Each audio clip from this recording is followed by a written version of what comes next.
From the STEM Global Action Studios in New Orleans, this is the Let's Talk STEM with SGA's Dr. Calvin Mackie podcast. STEM Global Action is a national leader in creating STEM-based learning activities and delivering them virtually and in communities around the globe to students grades K through 12. Hello and welcome to today's episode of Let's Talk STEM with Dr. Calvin Mackie.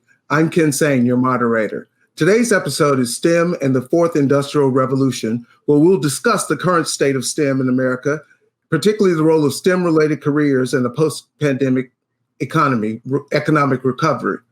But before we get started, let's say hello to our host, the president and CEO of STEM Global Action, Dr. Calvin Mackie. Hello, Dr. Mackie.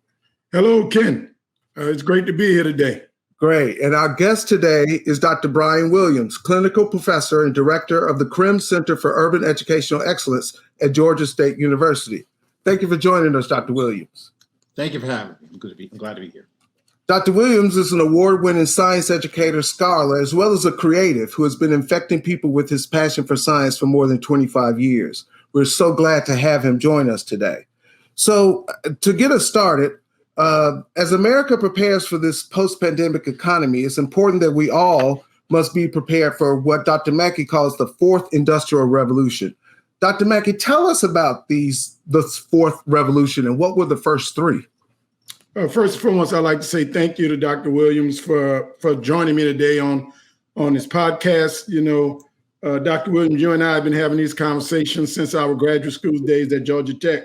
So I'm just happy that we can once again engage and, as Ken would say, pontificate on these issues. You know, but you hear a lot of talk about the Fourth Industrial Revolution, and there's been, you know, three revolutions, or industrial revolutions, that have ushered us into today. And the first industrial revolution, what history speaks about, is the invention of water and steam, when it brought forth the railroads that allowed this country to become the industrial hub that it is. And it really started with the slave and cotton, right? They brought over the Chinese to build the railroads because they was able to create the railroads because of this industrial revolution with steam and water. But eventually, the next industrial revolution in about the 1920s was electricity and assembly lines. That allowed Henry Ford to build Detroit and create these assembly lines with electricity and build these cars and then ship them all over the country using trains. And then the third revolution, industrial revolution, is like the late 60s, early 70s, that transformed business in our life. And many people call it, you know, the beginning of the digital age, a computerization. When we start building, IBM started building computers and people started being displaced by desktop computers and things like that. But the fourth industrial revolution is a blurring of the line of many things. Some people call it like the Internet of Things, but it's talking about the blurring of the lines of the physical, the digital, and the biological world, like advances in artificial intelligence, robotics, the Internet of Things. And the Internet of Things is like how devices talk to each other, 3D printing, genetic engineering, quantum computing. I mean, it even have us questioning what does it mean to be human? And more importantly, have us questioning what is the future of work and what is the future of the economy and the future of community. So that's why we think that this topic is very important to discuss today. With this fourth industrial revolution, so it seems that STEM skills are even more important than ever, and that's where Dr. Williams comes in. So Dr. Williams, can you tell us, you know, we all know that there are inequities in education, particularly in STEM-related education. So how do you intersect these things, science and STEM and education, particularly for young people? How important is it that communities of color understand the importance of this? And I think, you know, to kind of harken back to what, you know, Calvin and Dr. Mackie was just talking about, you know, with each of those revolutions, people have been involved, and in certain sectors, in certain ways, people have been left out. And I think that's the critical piece there is even when we're talking about public education and STEM, who's at the table and who's being left out. And what we're seeing right now with regards to science and STEM education is large groups of people just being left out of the conversation. They don't see themselves in the curriculum, and they don't necessarily see public education as actually serving their interests. And so many of them are checking out of the public educational system. They're leaving the educational system behind. And what this is going to happen, what this means is for their future, they will not be armed. They will not be prepared to take advantage of some of the things that are coming down the pipe for them in terms of these different revolutions or this new revolution that Calvin's kind of alluding to. With this sense of AI, can you tell us, we keep hearing the phrase, what exactly is this and how does it have an impact on our daily lives and how should we be prepared to engage in it? Artificial intelligence is just what it sounds like, right? It's a simulation of human intelligence through processes with machines. And that's why the Internet of Things are so important, because when these machines can talk to each other, then it creates the possibility that they can mimic human intelligence. So, I have a saying that said either we're training ourselves from the neck up or we're training ourselves from the neck down. Well, if we're training ourselves from the neck down, the competition of the future will be the automatic machine. And any labor that competes with slave labor must suffer the consequences of that competition. We cannot beat the automatic machine. So in the future, not only are we talking about artificial intelligence and having machines learn, right? I mean, machines, it's almost like this, right? You get on the internet and you do a couple of searches, then you come back the next day and the computer almost tell you about yourself. Well, that's an algorithm with artificial intelligence where people are collecting big data and learning. The machine is learning about you, and the machine is now able to respond to you without you even sensing that you're being tracked. So artificial intelligence is almost impacting every aspect of our lives, and we just don't even realize it. But from, especially with your cell phone, especially with every digital device that you use, data is being collected so we can kind of build a profile, not only of you, but build a profile of human behavior so that companies, institutions can almost have a predictive analytics, right? They can predict behaviors and actions of what's going to happen next. So, Dr. Williams, as an educator, help me to demystify this sense of young people are very good end users of technology, including AI, but at the same time are not likely to get involved in actually understanding how things work and pursuing careers in science. So just tell us a little bit about how you came to love science and how important it is for all young people of color to understand the benefits of STEM education, and then particularly the role of liberal arts and humanities as we enter this fourth industrial revolution. If I look back on my past with regards to science and mathematics and STEM, I was never thought of myself as a really strong math student. I really never thought of myself as a really strong science student. In fact, my grades probably reflected that in some ways. And in some ways, it's because of what I've talked about earlier. I didn't see myself in the curriculum. It wasn't relevant. It wasn't interesting. And so I basically checked out of it. And it wasn't until I found something that really connected me with STEM that I actually got really interested in it and began to succeed. And for me, that was, I wanted to build and design roller coasters. So I know that sounds crazy, but I got hooked on engineering because I went to an amusement park and I rode a roller coaster and decided for the rest of my life what I wanted to do was build and design roller coasters. And that was something that was important to me. And so therefore science became important to me. And I think that connects back to your other question, right? Is I think one of the things that we've missed is that everybody that gets involved in science and gets involved in engineering is not doing it for the exact same reasons. There are people that are going to be interested in science and engineering because they're interested in farming. They're interested in art. They're interested in politics. I mean, there are lots of different reasons to engage. And I think one of the things that we've done is we've narrowed our focus with regards to who should be doing science to people who are going to become traditional scientists, engineers, and mathematicians. And so we need to, in some ways, broaden our perspective. We need to widen that tent and allow more people into this tent of science, engineering, and mathematics. And I think when we're beginning to talk about what's going on in the public educational system, your thing around people are not engaging, our young people are not engaging. I would probably add an asterisk to that, and I'd say some of our young people are not engaging because we have public schools that are making sure that some kids have access to this type of this content, that some kids have access to this type of learning.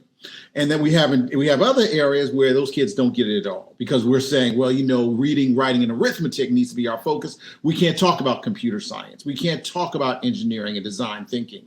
And those kids down the road are going to be the ones who are going to be left out, or who, like Calvin said, are going to be the ones who are building the railroad. They're going to be the ones who are working in the factories. And when the factories shut down, they're going to be the ones who are going to be out of work.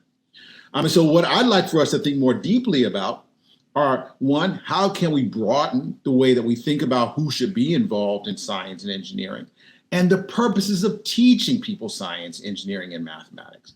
We're right now sitting within a pandemic where people don't understand how viruses and disease work.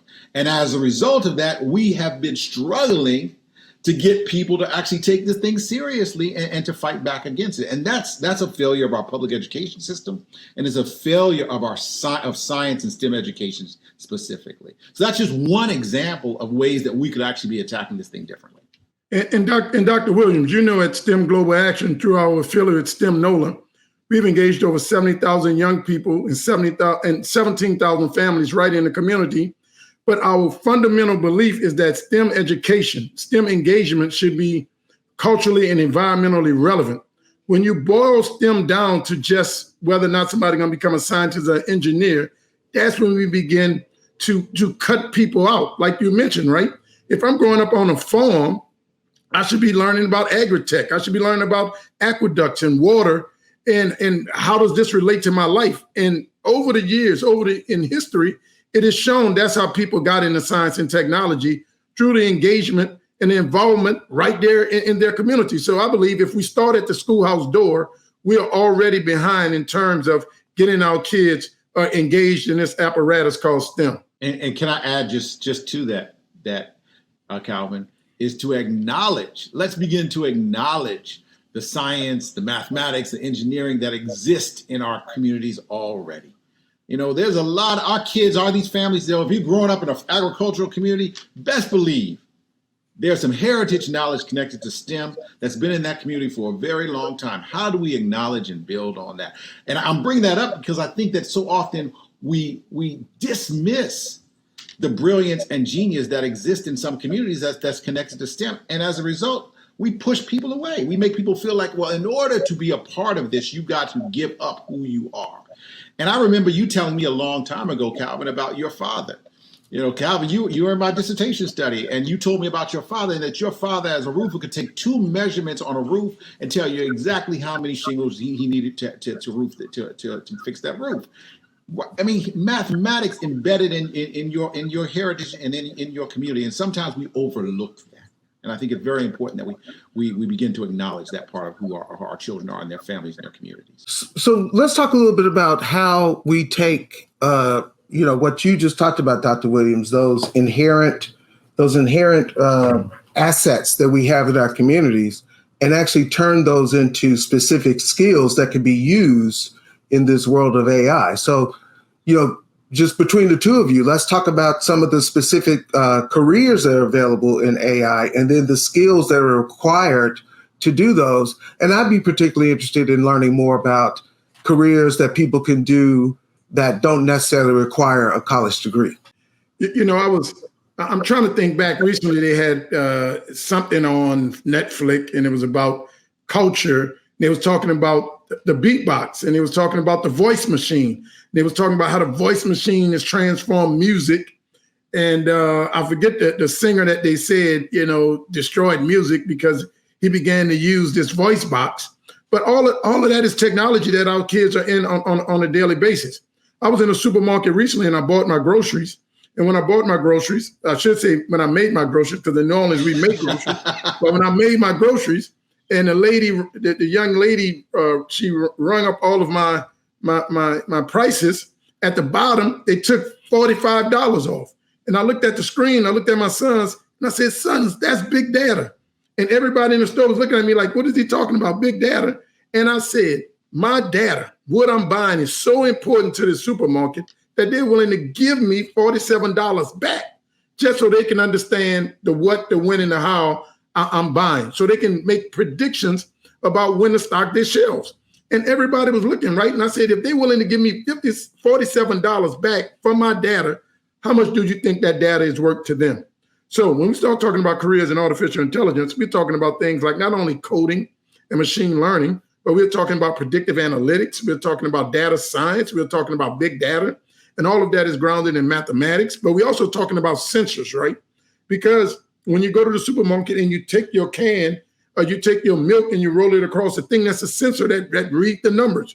So you're talking about sensors. And if it's a sensors, you got to talk about the electrical engineering in the sensors. You got to talk about the mechanical engineering in the sensors. You got to talk about the materials, right? What type of materials that a chemical engineer had to create or a material scientist had to create such that that light can shine through that material, such that it can properly scan that tag on the can, such that that data can be written. So in essence, Ken, what we're saying is that everything that we do is a part of this world called the fourth industrial revolution and artificial intelligence. So there's a pathway, right, for everybody. And I keep telling parents, and Dr. Williams and I have talked about this, about cybersecurity. I mean, cybersecurity is everything.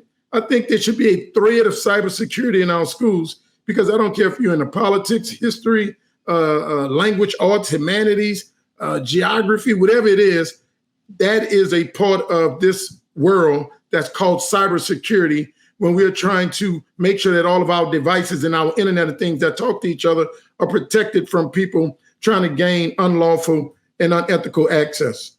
So it seems like there are definitely some careers that people can pursue, but we just have to make sure that young people have the skills, the knowledge, the training, things like that. So I'm curious. So Dr. Williams, what are some questions? What are some things that parents should look out for, or when they enroll their kids in this new school year, how do they make sure that their kids are learning these types of things?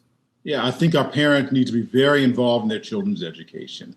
I think gone are the days when we can just say, oh, I trust that the school is going to do right by my kids.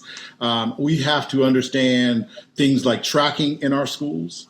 So the system of tracking in our schools, it says once a child gets on the college preparatory track, then we're going to prepare them for college versus you getting on the vocational track, which is going to prepare you for this. Our parents need to understand, what does it mean for our children to enroll in these different tracks, and what does it mean for their future? What does it mean for them to take algebra in the 7th grade versus waiting till 9th grade? So we need to understand the systems that are embedded in education. I think we also need to do a really great job of helping our kids to understand that we as parents think that schooling is very important. We think that math and science are very important. I hear people talk about, sitting down with your kids and doing their homework and homework help and things like that. And I think that's important. But I think probably what's just as important, and probably more important, is for parents to impress upon their children that they value education, that they believe that their children are capable of being successful in school, and that they're willing to advocate and make sure that their children get the best education possible.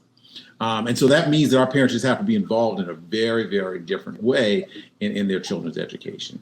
And I think finally, I think a lot of our parents, this is some of the work I did when I was in Charlotte. Some of our parents also are really anxious about science and mathematics and engineering. They don't know about it. They're scared of it. So we have to help our parents also to deal with their own anxiety when it comes to STEM and STEM learning. So one of the things I do a lot of STEM workshops here in Atlanta. I always ask for our parents to be actively engaged in the workshop. And I know STEM Nola does the exact same thing, because we have to help our parents also to learn this stuff so they can help their children. You have your science show on YouTube with your own kids. I started STEM Nola in my garage with my own kids. And it is because Dr. Williams and I, we've been knowing each other 30 years. And for 30 years, we've been saying it is very important for parents to be engaged. But both of us understood that sometimes the parents just don't know. And both of us have been working to create spaces, safe spaces, accessible spaces where parents can tune in. They can come to STEMglobalaction.com. They can come to STEMnola.com. They can go to Dr. Williams' site And you and your kid can sit there and watch these experiments from men and women who look like them, who they can touch, feel, know, because it's more than just getting engaged, right? Not only are they engaged in a STEM when they're interacting, but they can see someone and listen to someone as a reflection of them. And that makes all the difference in the world. That's fantastic. So last question for both of you all. Just tell me how excited, are you all excited for the future of young people in STEM education and what the world brings to young people? I'm very excited. I think that young people oftentimes are the solution to some of the biggest challenges that we're facing. So full of potential if we give them the opportunity to realize it. Of course, I'm concerned about the world that we're leaving them to inherit. And I think that we, as this generation and the generation before me, our goal is to kind of lay a pathway for them. I'm excited about this. All right, Dr. Mackie, your last words. Again, I'm very excited, but I am so concerned. Just like Dr. Williams said, we don't believe that they're kids. We don't believe that they're at-risk kids. We believe that only that there's kids in at-risk environments. So we have to be concerned about the environments that we're allowing to exist, and we're allowing our kids to operate within. And that's why we get up every day at STEM Global Action and at STEM Nola and make sure that we are fighting those systems and fighting those environments to make sure that when our kids show up, they're not at risk. Our kids, they got three things they have to develop. They have to develop their skill sets, they have to develop their assets, but more importantly, they have to develop their mindsets. If the adults will get out of their way, definitely they need the skill sets. And that, too much folks are just put on workforce development. They need assets. That's the people in their lives, the mentors, the parents, but more importantly, they need the right mindset. If we give our kids the right mindset in the 21st century, the world is their oyster, and they can create whatever their mind conceive. And those are the type of skills that we're trying to give them, and that's the type of mindset that we're trying to plant within them. Thank you for joining us. That's our episode for the day. You've been listening to a STEM Global Action podcast. Through our STEM-based programming, we put students on a path towards quality jobs in science, technology, engineering, and math. Visit us at www.stemglobalaction.com. Until next time, let's keep talking STEM.